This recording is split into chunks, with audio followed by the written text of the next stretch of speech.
Molweni, ake nginibingelele kuzo zonke iy'ndawo la okufinyela khona le channel. Igama lami nguVusi Mavusana, intatheli edumile bafowethu.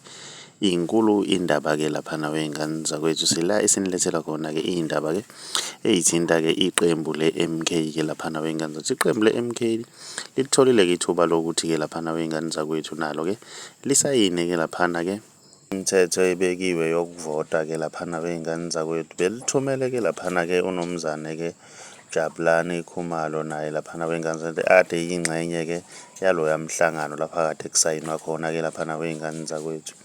Ukuvezile-ke laphana enkulumeni yakhe ukuthi-ke uyisithunywa-ke seqembu njengoba-ke azosayina-ke laphana bathunywe-ke umongameli wabo-ke uJacob Zuma. Yize kunamahlebezi-ke ukuthi-ke akezukuvela kuma-ballot paper njengoba-ke kusanecala-ke abalihambayo-ke laphana wey'ngane zakwethu abalivulile-ke njengoba kunalezo-ke nsolo zokuthi-ke akezukuvela-ke laphana kuma-ballot paper. Mina ngiyafisa-ke ukuzwa uvo lwakho ukuthi wena ngabe kuthini okwakho ukuphawula. Ake sidibane laphana kwi-comment section ngizwe uvo lwakho ukuthi wena ngabe kuthini okwakho ukuphawula. Uma umusha ngiyacela wenze okulungile ucindezele subscribe, ucindezele nephela ukuze uzothola ama-notification njalo masiphosta ividiyo nje siyi-channel siyabonga.